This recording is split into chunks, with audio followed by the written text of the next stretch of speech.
You say okay finally.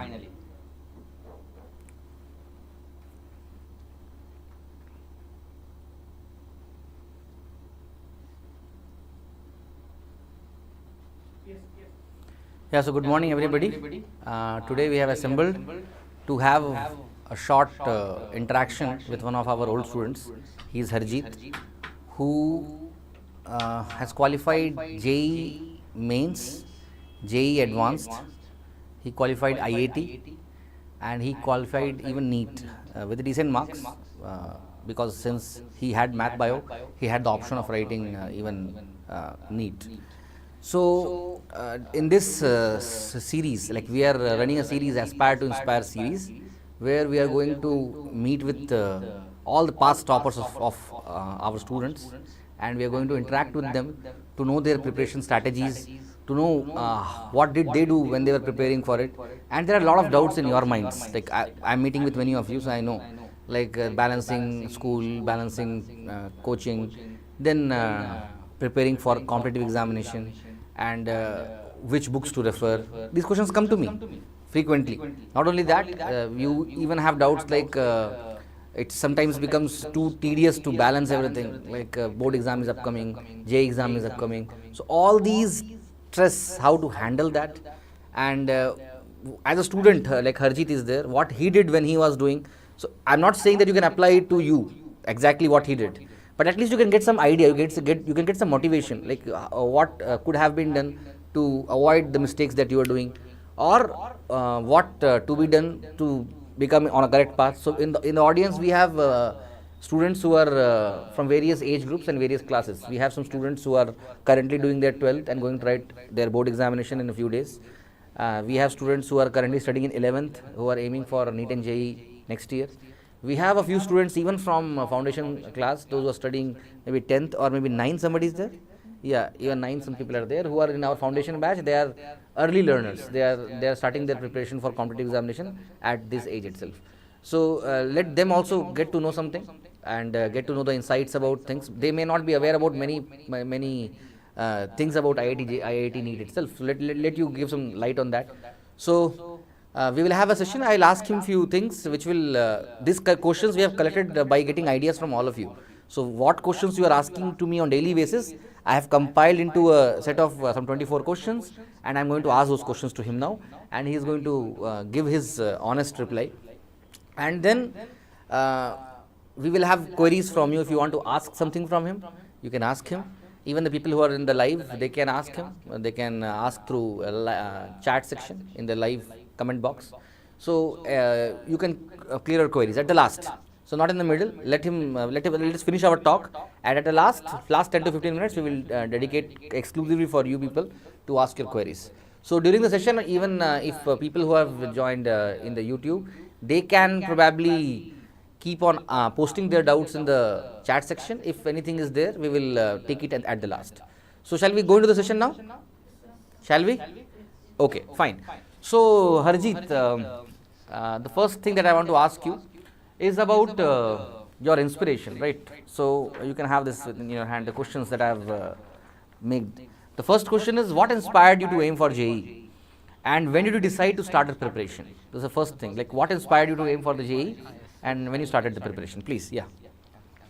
So I was interested in science from around 8th standard, so it wasn't exactly a brainstorming decision for me to start preparing for JEE or NEET.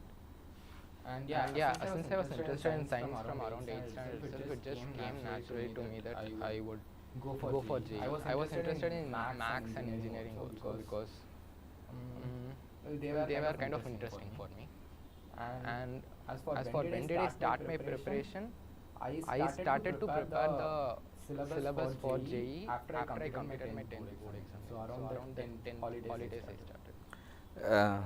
Right, Harjeeth. So he says that during his 10th itself, like when 10th got over, he was in a mindset that he has to now aim for JEE. I think before 10th also your basics were quite strong, because I met you when you were in 10th. So that time itself your base was a bit strong, and the decision that you took to start preparing for JEE was after 10th. Yeah, thank you, Harjeeth. So second question that I want to ask you is about your routines. The second thing is, what was your daily routine during your JEE preparation? When you are doing your preparation for JEE, what was your routine that time? I did not have any fixed routine or anything. I did not have any fixed routine or anything. But whenever I felt I could study, I just like opened the books and started solving random questions. So like I could solve questions continuously for around 3 to 4 hours without breaks. So yeah, that is kind of important, because JEE exam is not something that will get over in 1 hour, and JEE Advanced exam is actually a 6-hour exam, for your information. It is like 3 hours and then sometime break and then another 3 hours for the JEE Advanced total duration.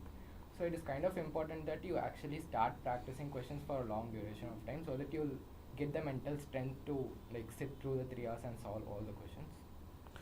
And as for my daily routine, it wasn't exactly something that was regular. So like some days, so let's say today I sit and start like learning new things for about 1 hour and start solving questions for 2 hours, and I would do that for 2 days, and after that I would take a break for 1 or 2 days probably, because you don't need to sit and study for 24 hours to prepare for JEE exam or NEET exam, because it is not that hard. Like you need to spend quality time over like a huge amount of time. Like you have to make sure that whatever time you're spending it usefully. You should not sit around and waste time or spend more time on questions that doesn't require it.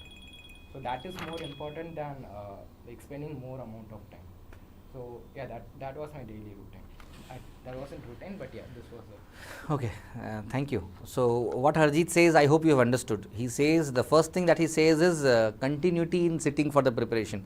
I am seeing many children. Yesterday also I met some parents and they were saying like, my child sits for 15 minutes, half an hour, then he wants 10 minutes of break. Again he comes back and learns for half an hour, then he wants 10 minutes of break. So that is a point of concern. See, as he said, JEE Advanced did a 6-hour examination. 3 hours, a break, and then again 3 hours.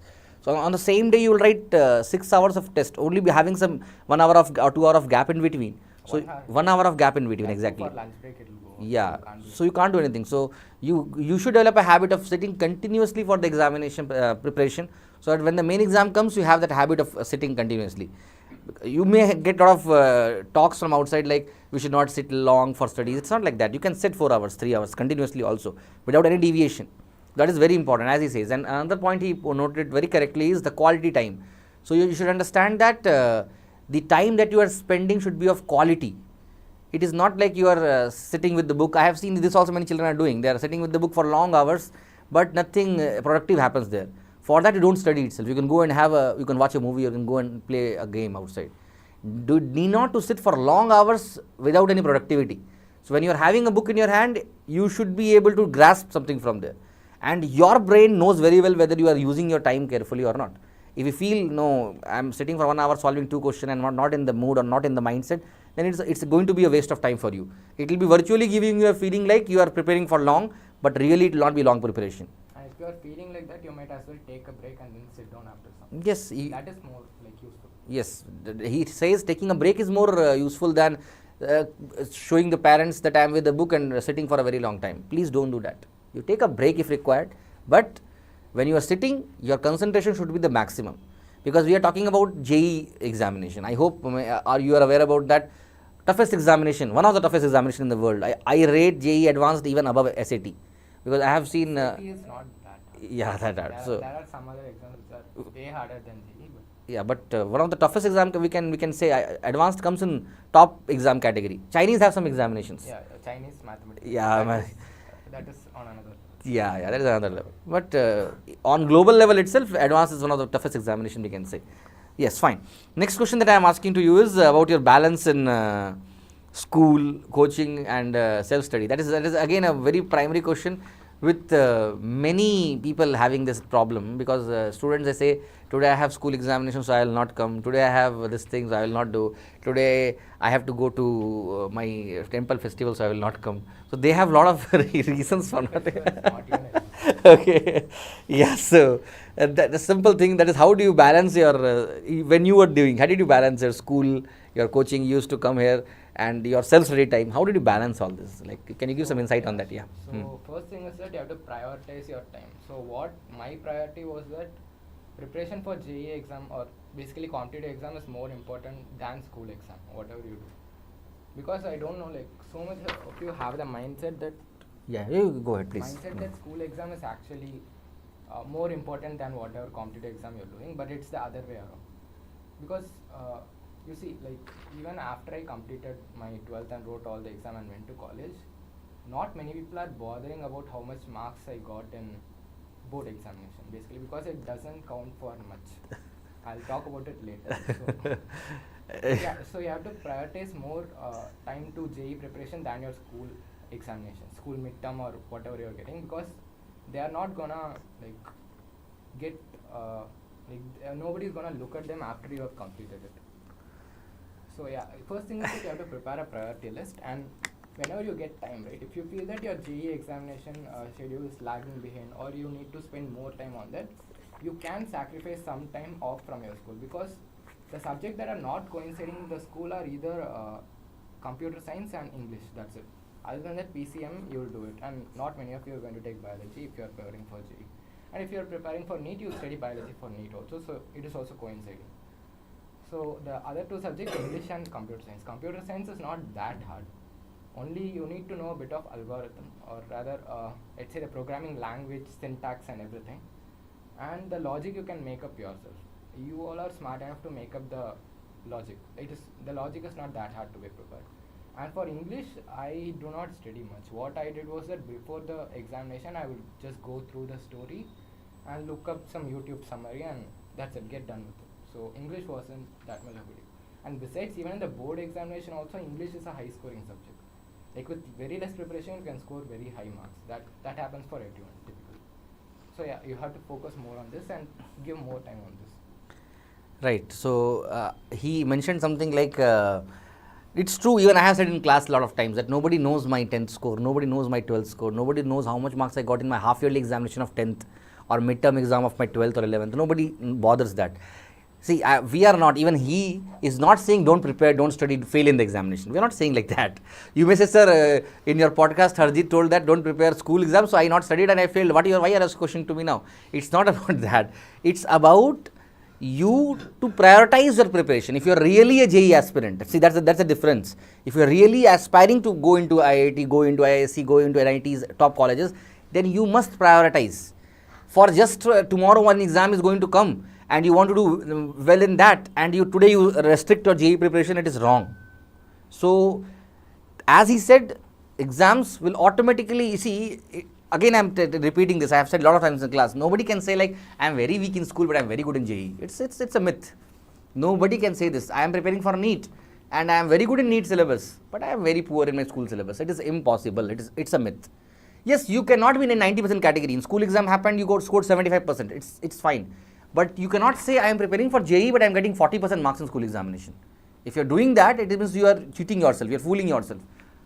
A student who is not capable of passing in school examination cannot think of JEE or NEET anything. So what he said now is with reference to a minimum threshold. 75%. It's 75%. At least you need a 75% in PCM to even write the JEE. Yeah. And that is not that hard if you are preparing for JEE. Exactly. If you are really a JEE preparing candidate, then as he says, 75% marks is not something which you should work hard for it. Easily it comes, right? And so I'm very obviously telling to you that prioritize your preparation right from small age itself. Prioritize your preparation, whether you're preparing for medical, preparing for engineering, or your preparation itself is board, whatever it may be, you prioritize the preparation. Some children may be there, like who are not aspiring for NEET in JEE itself. Their aspiration itself is up to board. By my 12th cutoff, I will go and join some college. Then at least prioritize it, but don't be without prioritization.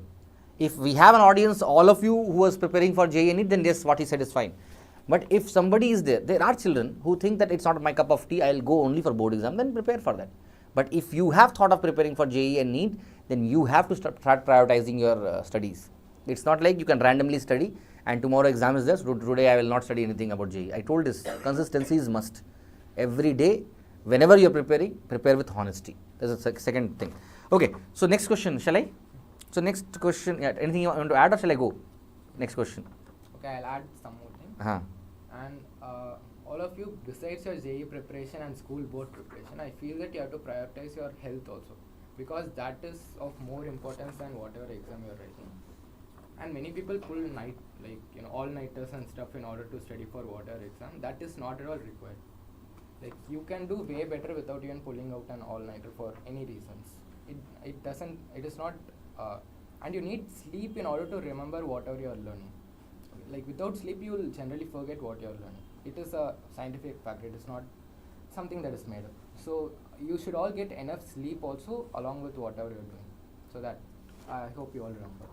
So yes, he says about all-nighters. There are children who are thinking that exam came tomorrow. Today I will not sleep itself. What, Vishwajit? So there are people who don't sleep at night or sleep for 2 hours. Up to 4 a.m. they studied, and 6 a.m. they wake up once again and they start thinking. They are thinking that they are doing best, but it is not true. If you are, a good aspirant, a good student, then you have to make sure that you are sleeping at least for 6 to 7 hours minimum. If you are not giving your body that sleep, then you are actually not doing justice for a preparation. Okay, so we'll go to the fourth next question. Next question is about which subjects did you find most challenging and how did you overcome those difficulties? So yes, Harjeeth, just you hold in your hand and you can speak. I think that mic has some problem. Yeah. Okay. So I did not find any particular subject challenging, but inside the subject there were certain topics which are not easily understood when you read them the first time itself.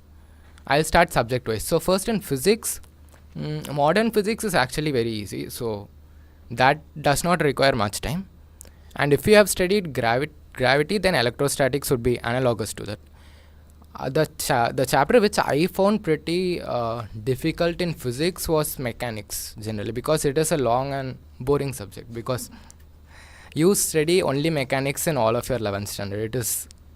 It is like, way too repetitive and dry.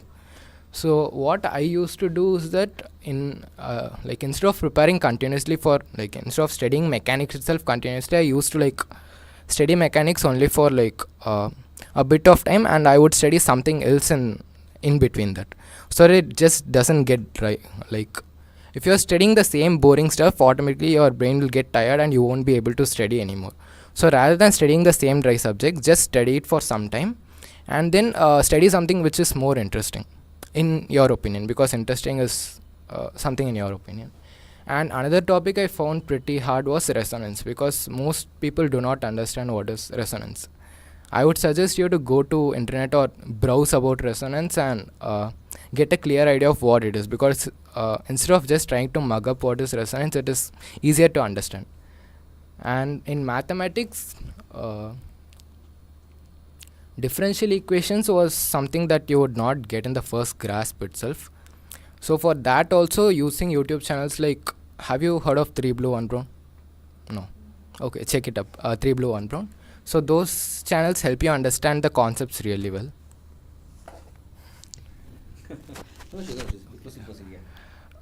And in chemistry, the inorganic chemistry is kind of dry again.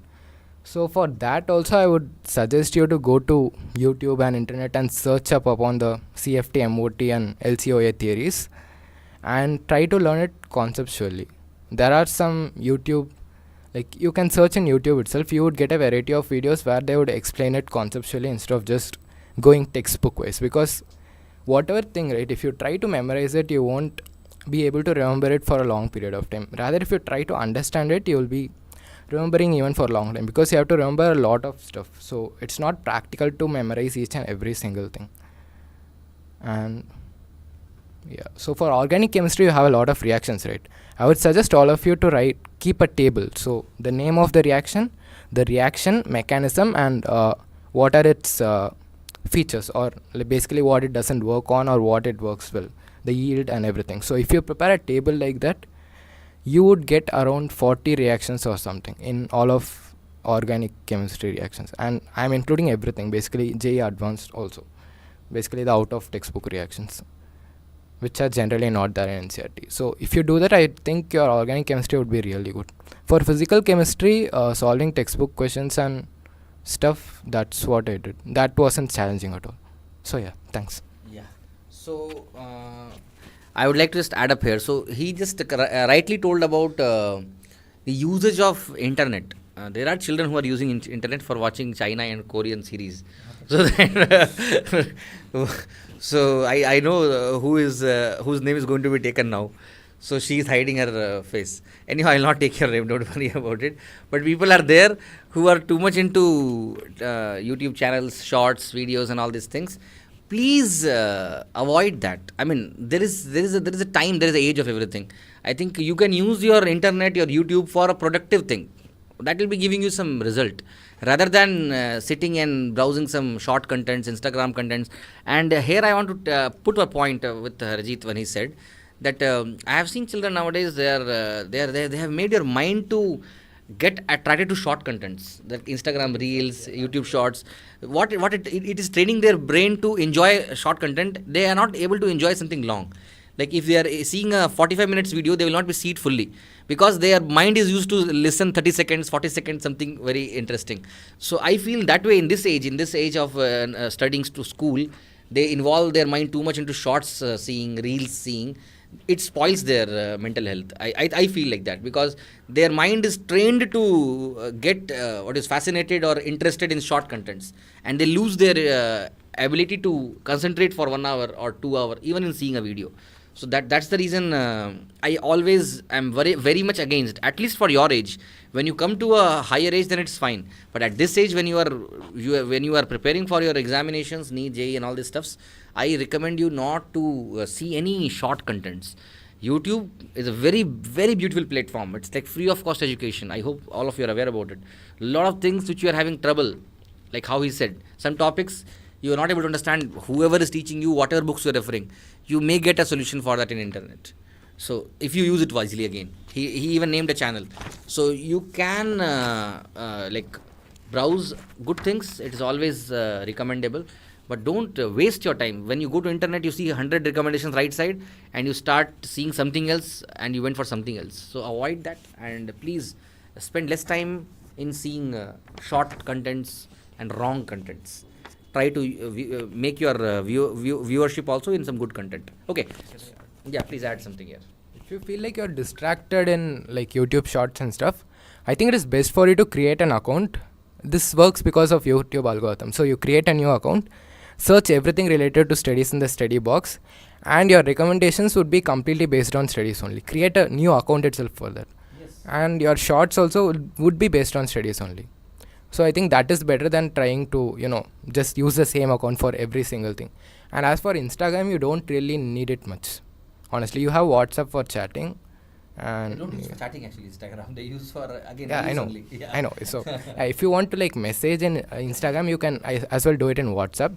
Because Instagram has that reels which you will get distracted by. So yeah, I think that would help you really. Okay. So next question is something with once again it's a kind of repetition, but I want to get some tips from you, like juggling multiple responsibilities. I said no, that people, they are saying like I have this to do, I have that to do. They behave as if they are only running their family. Today I went and did that. Today I went and did that. So that is there in today's people, that they feel like they have too much of responsibilities on their shoulder. I have to impress my school teacher also because he's or she's expecting from me.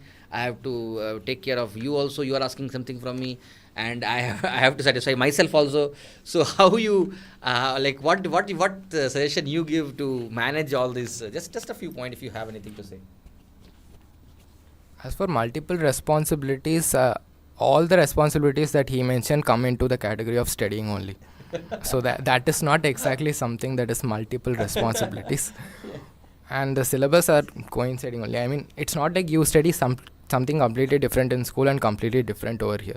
Either way, if you are studying something over here, after a few days, if it is taught there, you would already know what it is. So you don't need to spend any time in that case. So what are the other responsibilities?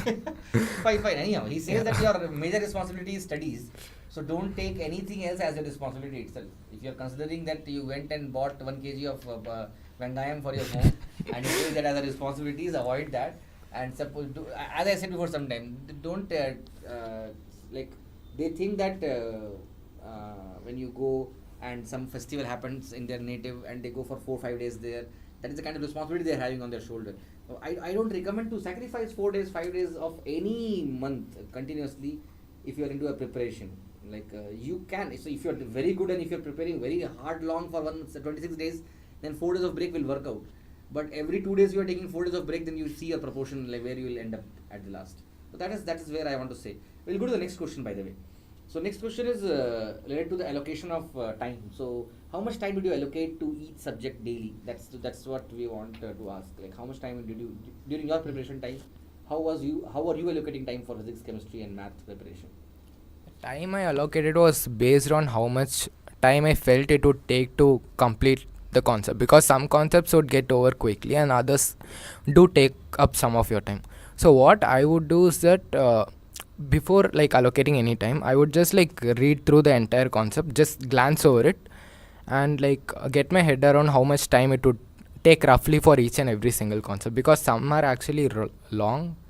Like mechanics is like once you get past the first few chapters, right, mechanics would become a bit easier because it will become a bit of repetition. You would be using the same laws again to derive the formula, whatever it is.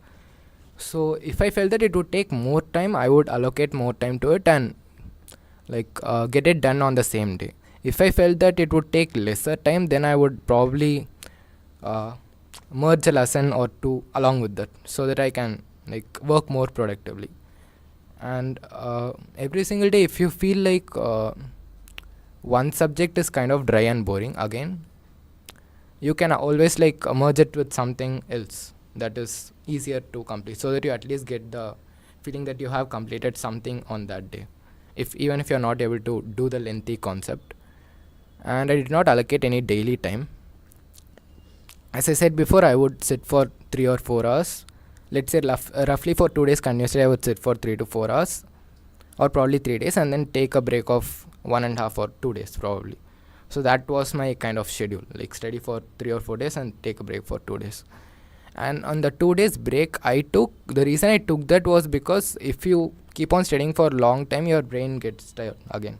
You will not be able to focus on studying for the 5th or 6th day continuously.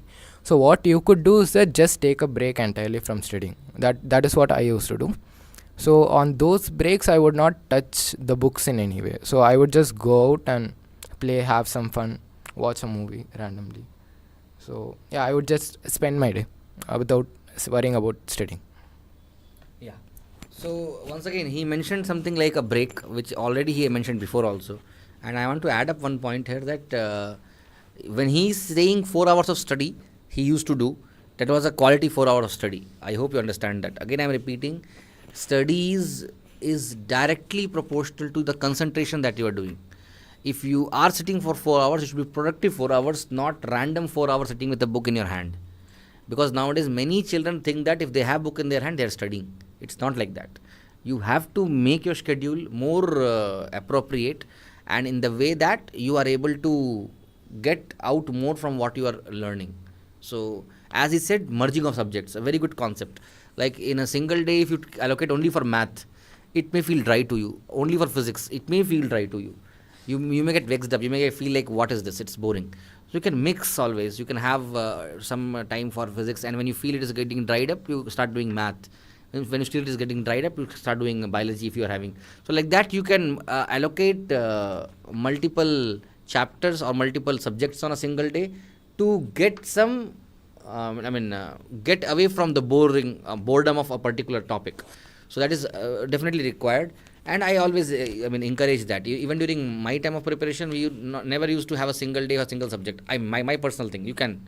But my personal thing was merging of subjects. Take 2 or 3 subjects daily, and then you will be able to get like, you will have a time when I'm done with this. Now my mind will not accept more of math. I'll go into physics.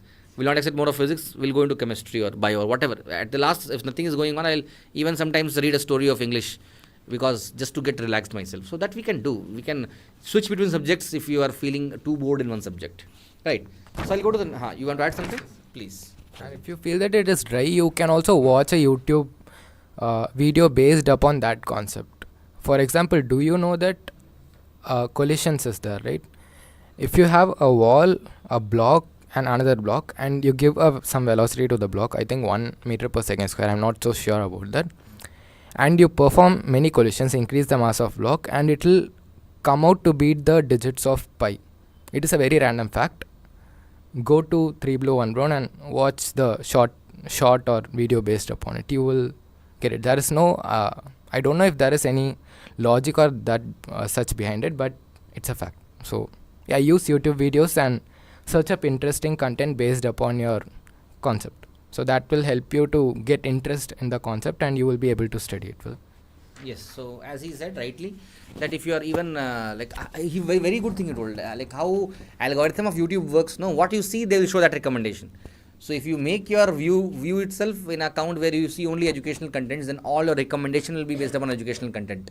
So as he said that if you start watching the channels where they are teaching something to you, you will get recommendations to see better stuff. So when you are studying something and you felt that it is too much, or I'm not able to understand it well, and you want to deviate yourself from studies, then you go and watch something which is educational, interesting to you, and you may be able to once again come back with some energy to the subject.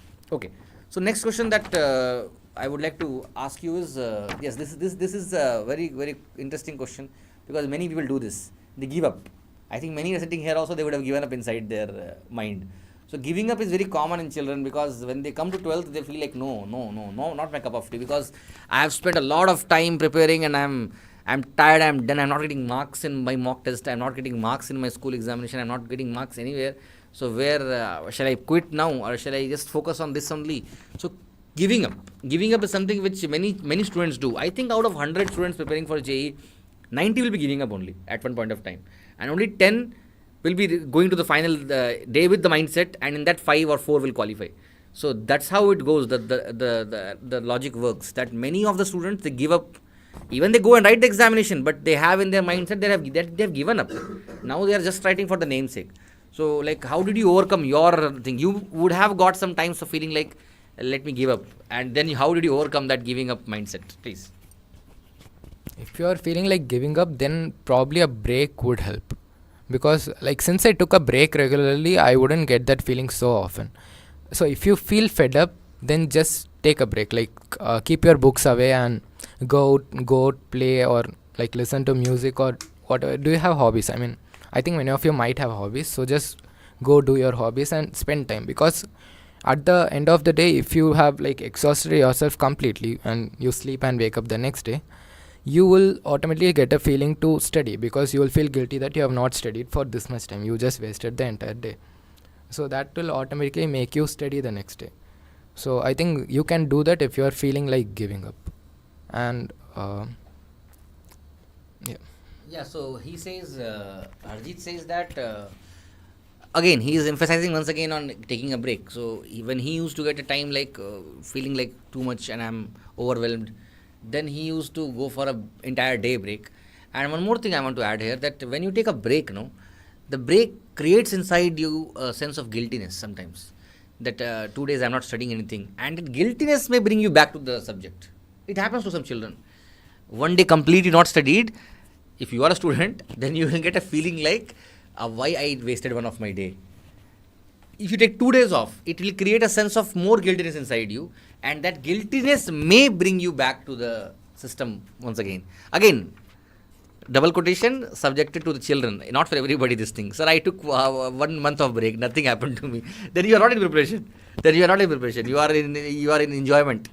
So if you are in preparation, if you take a break, I think you will get a sense of guiltiness, that 2 days I am not studying anything, will it affect me? And then automatically it will push you, that guiltiness will push you to come back to the subject once again. That's what I feel. I hope you concur with me on this, that guiltiness thought. Anyhow, next question that we have framed for you is about your strategy on the day of the JEE exam. The day you appeared for the JEE exam, what was your strategy for that day?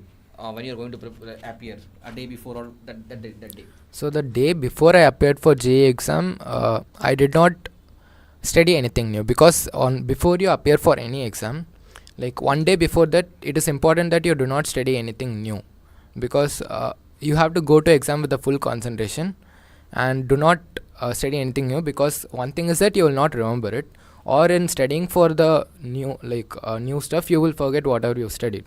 So before the JEE exam, just go through your notes and relax. Don't study anything new.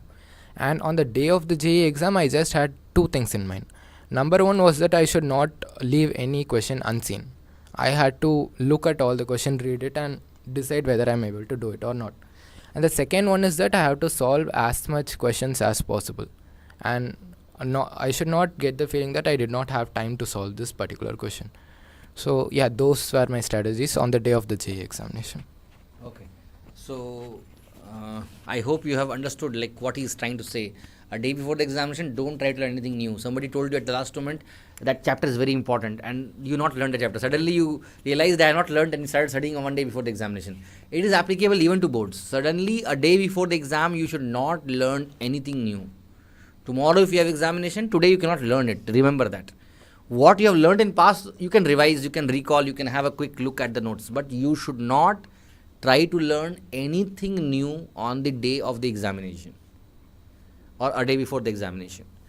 And one more thing I will say, one more thing is there, when you go for the exam on the day of the examination, I have felt this during my time, and maybe it happens today also, that I go to the examination hall and exam starts at 10 o'clock and I reach at 9 o'clock, and many of my friends have come. They are having the books in their hand and they are turning page to page, and they are asking, did you study that?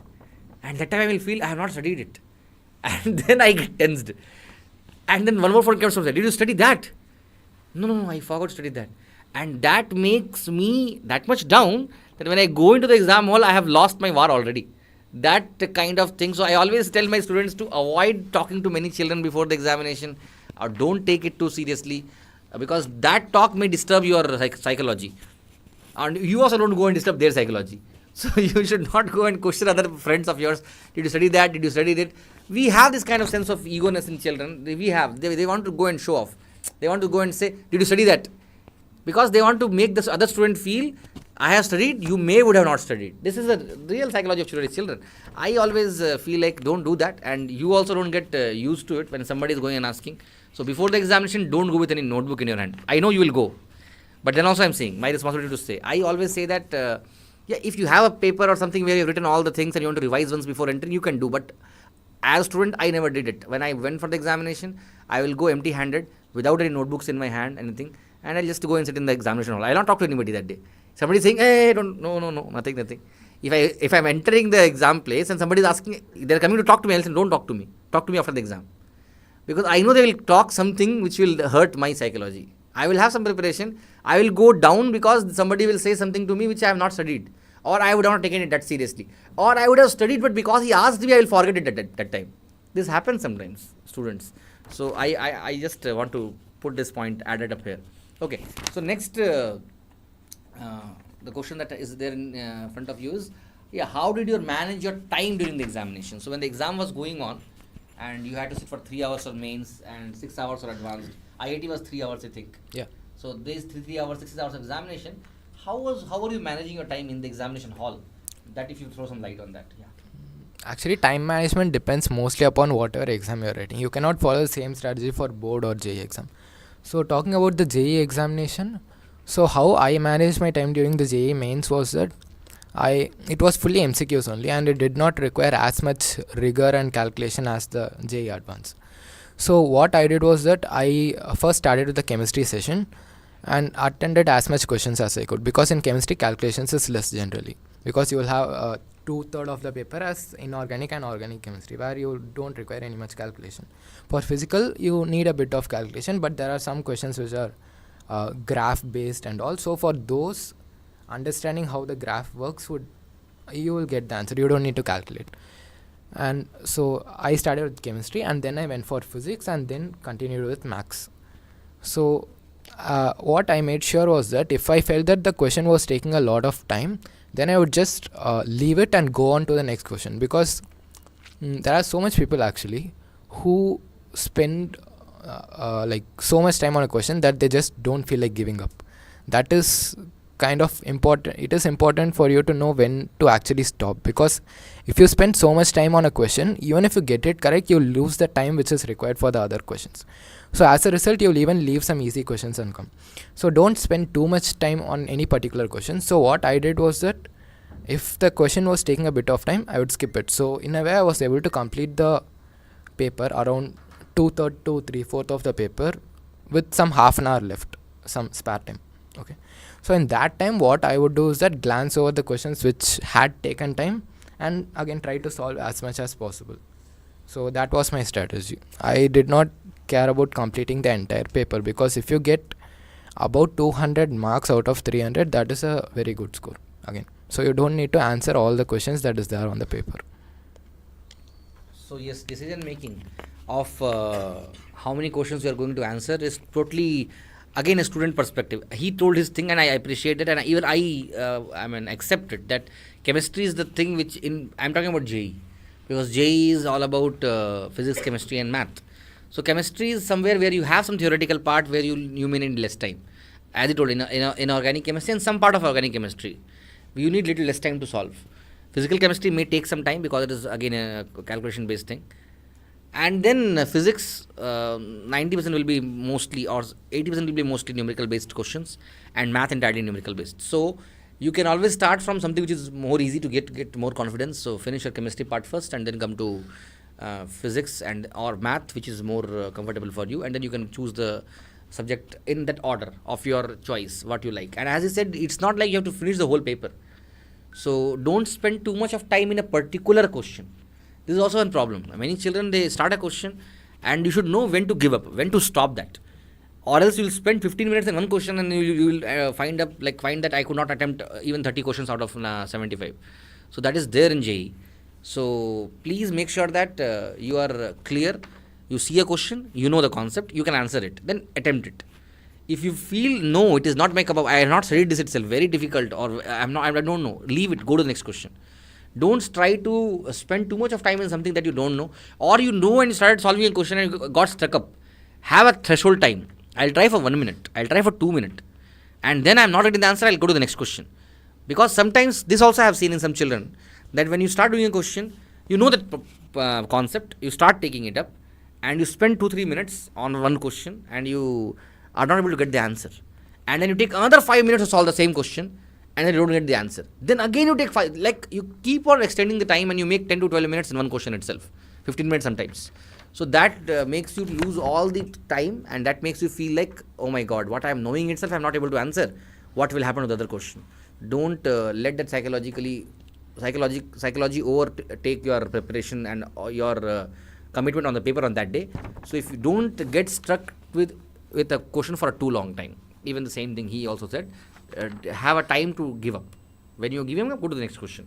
And as he told, 200 marks. If you're touching the 200 marks, you are in a good score. So you can even think of getting an NIT based upon that score. So don't have a feeling of 300 marks. Yes, obviously 300 marks is something which will make you to have a nationwide fame. But 200 marks if you're touching means you are into good place. So remember that also. Next, I would like to ask you about some tips for children to avoid negative marking, because negative marking is something which is pulling many people down. I have seen many children, especially NEET, I will say this. Students, they are having 180 questions, so they are having 40-50 negative questions. So 50 marks goes in negative itself. So you have any things to say about how to avoid negative? If you feel like if you know the answer for sure, just mark it. If you're not sure, at least narrow it down to minimum of 2 options and then try to tick it. As for NEET, biology is something that is entirely you know or you don't know. There is no in between. Like you cannot choose between many options. So if you know the answer, mark it. If you feel like you're not sure, just leave it and come. Because it all depends on how much effort you put in and all. On the day of the exam, you cannot learn anything new and write over there. So if you're not sure about the answer, leave it. And for calculation based question, before beginning the calculation, eliminate as much options as possible. Some options would be too big or too small, would be too irrelevant that you can automatically eliminate it. So first do that and then try to answer the question. So at least you would be narrowing it down to 2 options. And if you get like 3 or 4 questions with 2 options narrowed down in a low, the chances of you getting a, let's take a +4 -1 marking. So then let's say out of 4 questions, you are more likely to get at least +1. Okay, do you get the logic? So if you have a 3 or 4 questions and you narrowed everything down to 2 options and you marked everything randomly, so the chance of you getting a +4 -1 -1 -1 would be higher. So at least you would get a +1 mark over there. Structure probability to you. Okay, yeah. Yes. So yeah, just narrow as much questions down as possible to 2 choices and then answer them with the best of your knowledge. So you will get a positive ranking more probably than a negative one. Yeah, so first thing, as everybody knows, that what we absolutely don't know, we should avoid that. If something comes in your paper which you are not aware about it, the first time you're seeing it, then don't try your luck inky pinky ponky on that. So you should not do that. As he said, if a question confuses you, you can narrow down the options. Narrowing down is always a good concept. Even my teacher told me when I was doing preparation for it. Narrowing down is, out of 4 options, if you make it to 2 options, then your probability of hitting a right is increased, isn't it? So now 4 were there, now you have made out of 4, 2 will not be there for sure, 2 may be there. In that case, you can decide of taking a risk that you have a better chance of getting a positive mark. So always use the concept of narrowing down. So that is what he says. Good. So next thing that I want to ask you is about common mistakes a JEE aspirant should avoid. Before I take the question, some people who have asked questions in the chat box, we will take all the questions at the last. At the end, we will take all the questions that you are asking. You can keep on asking questions. Those who are in the live. Okay, coming back. So you can just give some knowledge about what they should avoid as an JEE aspirant. Anything, generally or subject-wise or like anything, personally, anything. What they should avoid? So first thing is that avoid YouTube shorts and everything, as mentioned before. And another thing is that do not use study materials that have way more text in them than that is required, because you will be studying, you will be spending more time on studying useless stuff, because so much textbooks like I forgot the names, but there are really thick textbooks, including this. There's a big textbook for Max, red color. I think R.D. Sharma, if I'm not wrong. Yeah. But yeah, so it has way more problems than that is even required for boards. So like those kind of books, I think it is best to avoid them, because you will be spending time on doing the same concepts again, or you will be spending time on useless concepts. Take a book which covers the concepts in as less pages as possible and gives more priority to questions. And questions also, it should not be the same kind of questions repeated. You should solve a wide variety of questions. So that is more important than solving 10 questions of the same kind. Because either way, if you solve 2 or 3 questions of the same kind, you are done with it. Don't extend the number of questions like that. Like solve a wide variety of questions so that you'll get more familiarity. So yeah, I think that is the important thing that you should all avoid. Yes, so as he mentions, one fancy name he took because that is a very celebrated book across the country. So his main point of saying is that if you take a thick book like how he told that XYZ Sharma, then that book will be having like if you want to solve that entire book, you have to spend a lot of time in that. And that book has one thing. I am not against the book. It has too much thing to practice. But similar questions practicing again and again is again going to kill your time only. So you can go for a book which has concise concepts, like one topic, 2-3 questions. Again, next topic, 2-3 questions. That will increase your productivity again. Because if you start based upon one concept, if you're solving 50 questions, then you have wasted your time at the end of the day. You think I became very strong in that particular concept. It's fine, but you will not be able to even know some more concepts. So avoid. Again, we are not against that book. If you're having that book, good, well. But avoid solving, the same kind of questions again and again and again. And always choose some content or the book where you have to think. So he has rightly told about what you should avoid is unwanted books. In physics also, we have many books. Again, I don't want to take the name of the books. ABC, Aurora or LMN something. I should not take the name, so I am not taking it. So those books are there. It is thick books again. I don't know whether you want to sit with that books and spend your entire month in that book. You may feel, now this book teaches me very easy. This book makes my understanding easy. But just for going to have an easy understanding, you should not spend more time in a particular concept. So there are other ways you can spend less time on understanding and you can increase your productivity. So don't fall trap in the books market, because we have so many books outside, and choose the books wisely. Have books which has a very concise content rather than having books which are having very elaborated content if you are really preparing for some competitive examination, right? So next the question is about importance of NCERT book in cracking JEE. I mean, I should have remember only for cracking JEE. He's saying, okay, fine. yeah. So cracking JEE. What is the importance of NCERT book, please? So I'll start with, again it is subject wise only. So I'll start with max. For max, NCERT doesn't cover as any much content in whatever way you see. The content, NCERT content for max is way too less compared to any other competitive books you see. So for max, NCERT wouldn't be any help for JEE examination. You would be better off studying the institute materials alone. For physics, you can just go through the textbook, and I would prefer that you also go through the institute textbook, whatever you have, and then just solve the book back questions of NCERT physics, because some questions in the back are pretty good because they require some thinking, but others are pretty easy, straightforward. So you should spend more time on questions which are more conceptual or require more critical thinking. You have to learn to prioritize the questions based upon that, and don't spend time on easy questions. So for NCERT physics, go for the questions alone. And for chemistry, inorganic and organic are to be studied mainly from the textbook only. Mainly inorganic. For organic, other than the textbook reactions, I told you about the table. You have to prepare one. It will be really helpful. And for inorganic, mostly study NCERT. The questions come from NCERT only, so you can study NCERT itself. You don't need any other institute materials to complement it. For organic, other than whatever is there in the textbook, you have to go through the mechanisms of the reaction, because mechanisms of half the reactions are not given. And if you have read the mechanisms also, then you might feel that it is pretty hard, but if you know the mechanisms, the reactions itself become easier. You'll be able to predict when it happens and when it doesn't happen, and that is more important in JEE examination.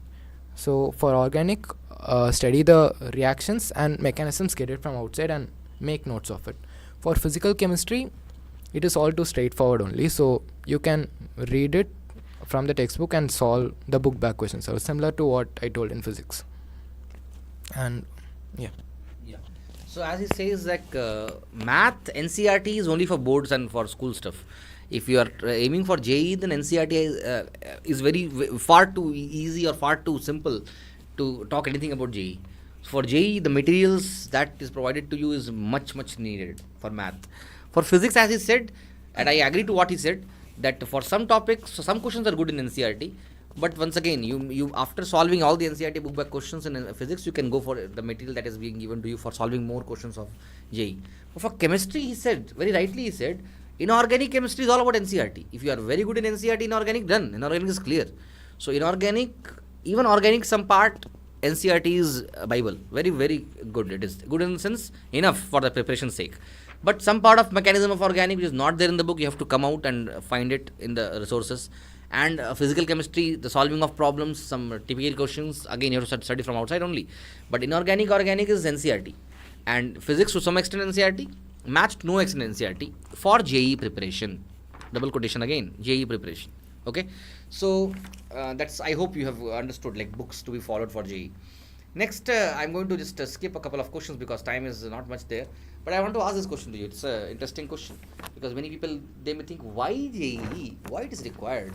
Why I'm settled already? I don't need JEE and all. Why I should crack JEE? How it helps in your life, changing your life? Please throw some light on that. JEE exam, like any other competitive exam, it is used to get into any institute. As for life changing, it helps you get into a good college, and actually it is really important for you to get into a good college, because half the colleges, if they are not good, as in what is a good college is that you are able to learn more in a college. That is what defines a good college, and the quality of the staff and the institute and the resources, everything are good. That is what defines a good institute. If you are not getting a good college, then mostly you won't even get the motivation to study, and your placement chances would be very less, and it is kind of hard to get out from there. You would get caught in that trap. You won't be able to study, and you won't be able to get the score, or even if you get the score, because some colleges just give out scores, you will not get a good placement, or your scores would not be worth it. So that is why it is really important to get into a good college. So yeah, JEE exam, like other competitive exams, help you get into the good college. So that's what JEE is all about. JEE is all about entering into the top places. So if you are having a good JEE rank and you enter into a good college, see, he's not saying only NITs or IITs are good colleges. There are good colleges apart from IITs, NITs, IISc also.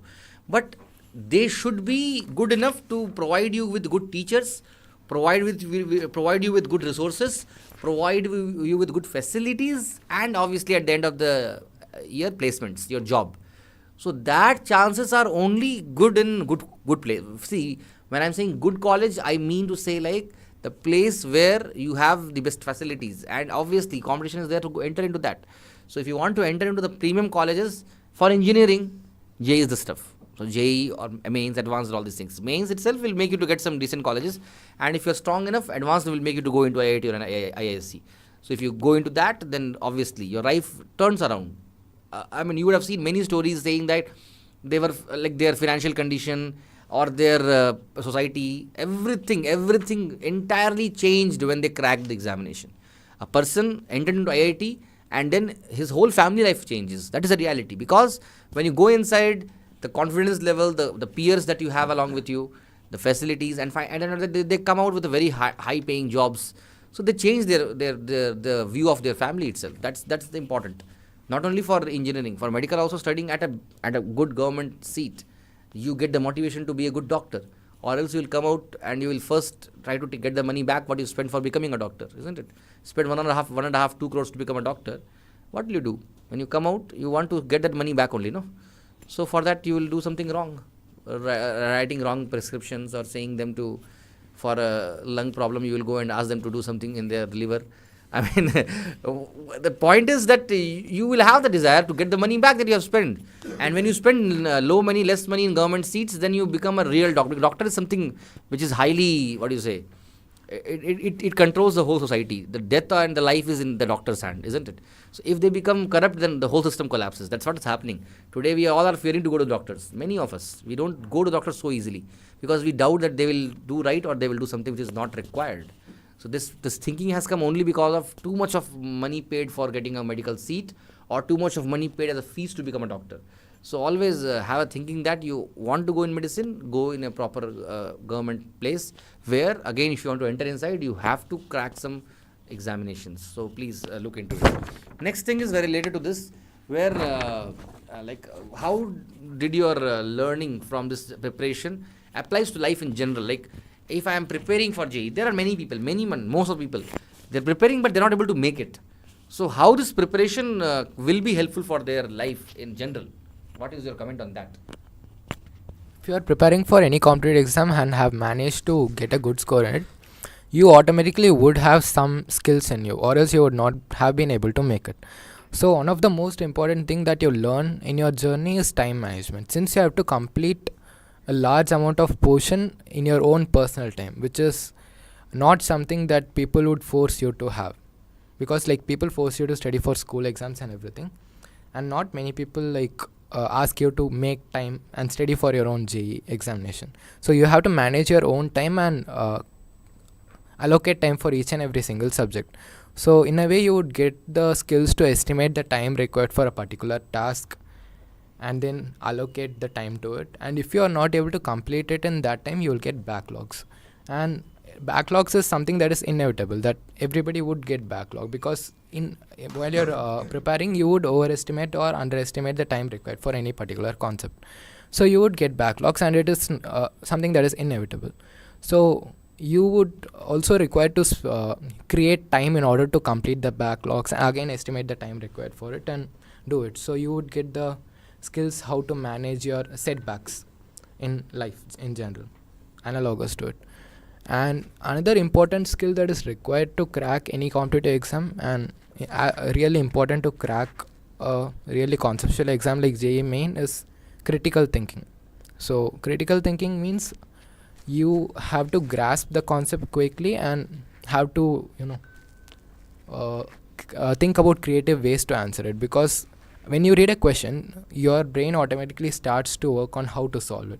And if you are able to generate different ways on how to solve it, and then you choose which is the best one to proceed, you will get the question in less amount of time. Or if you are not able to do it, you would not be able to solve the question itself. So while preparing for JEE, right, you would have tried various methods for many questions, and you you will kind of understand which is the best method to go around with any questions.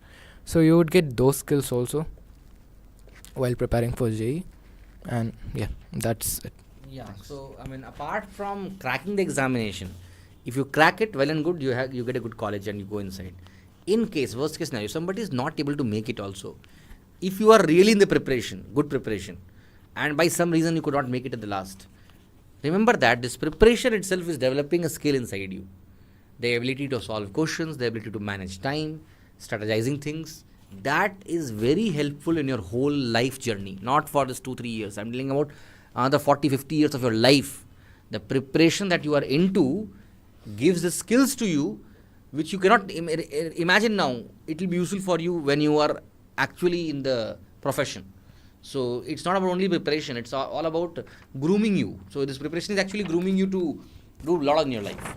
Okay, so one more question that some people wanted to ask you is about how is the life at any Premium Institute, like you are in IISc. So what do you say about your experiences at IISc? Like you have been 6 months in the IISc now. 4 months. 4 months in IISc after getting the counseling. So how like some insights about life at IISc? IISc is a really great college in my opinion, and it's not like I have any other institute to compare it to, because I've only been to IISc up to now. So it might be a bit biased, but I don't know.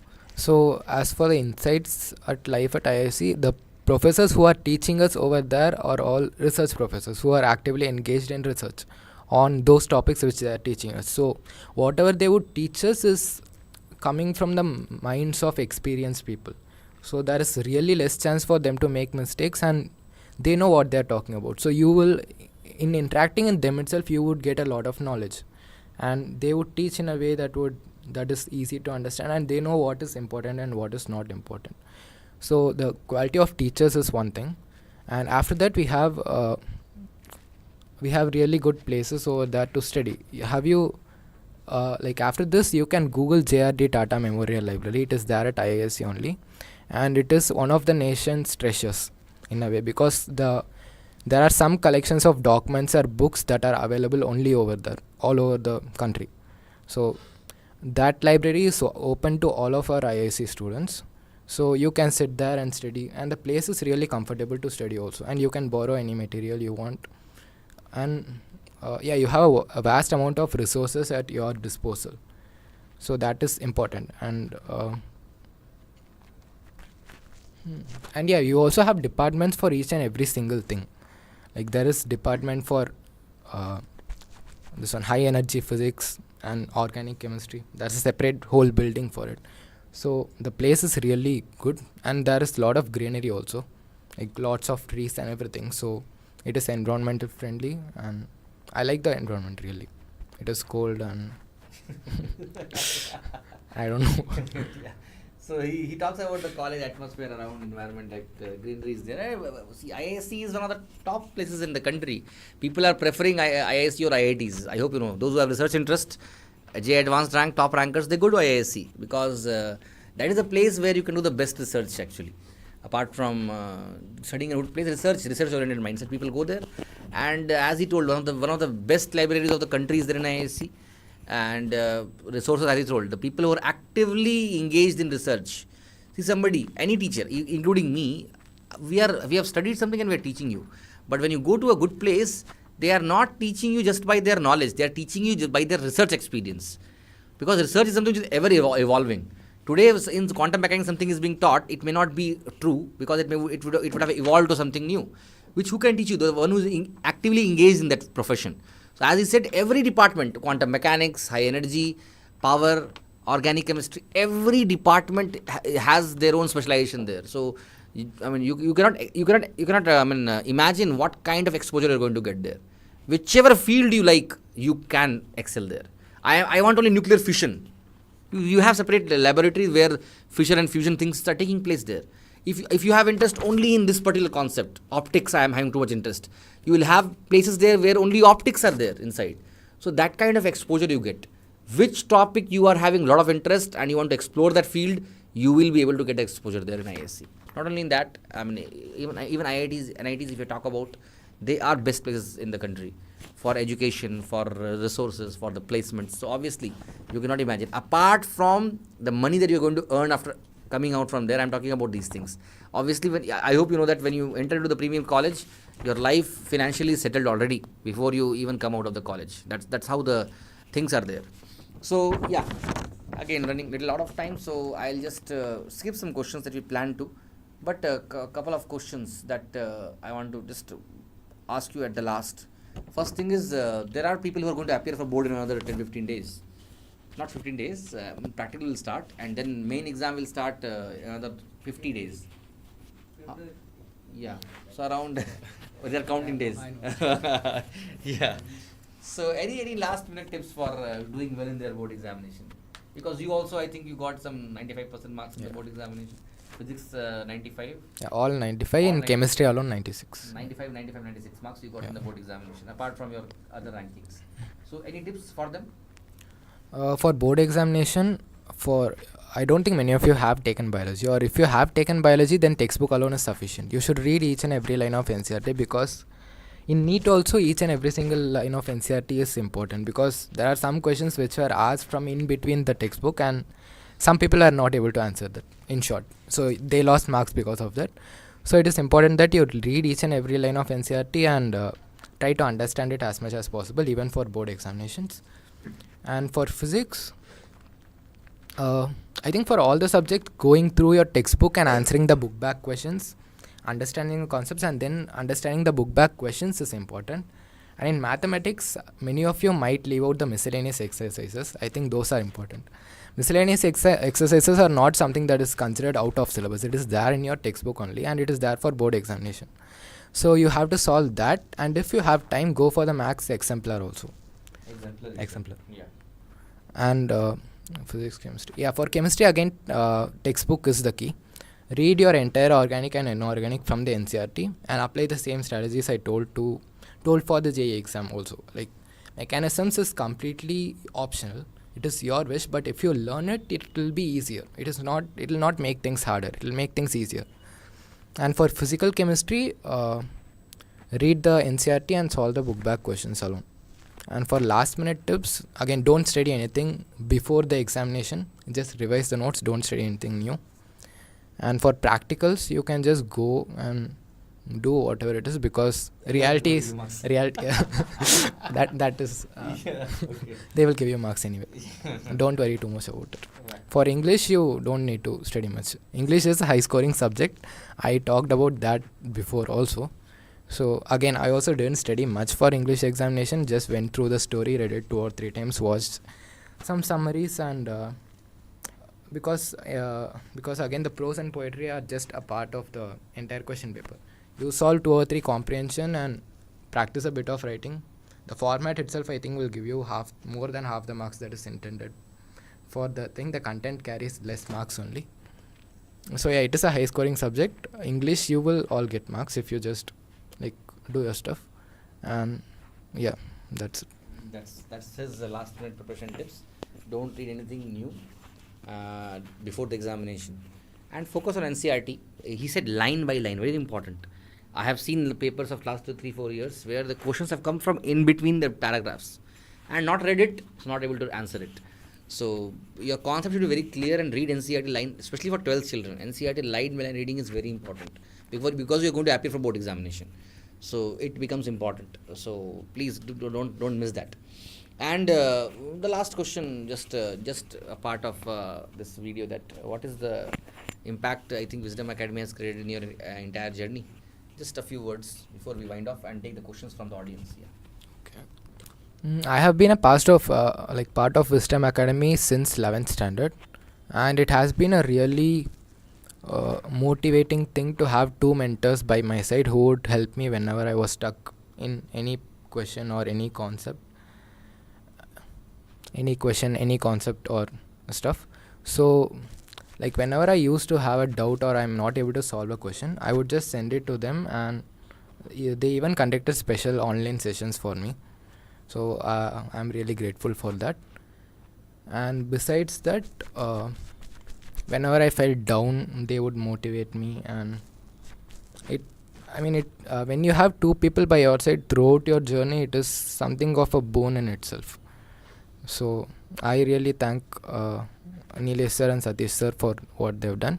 And if I required any materials if I needed to study any concept deeper than whatever is there on the surface, then they have also provided me with the materials required for that, so that I would be able to do the same. Thank you, Harjeeth. So that's what today's talk was mainly about, how to do, what to do, and what not to do. I think some benefit you all would have got, and you will realize it maybe later part of your life.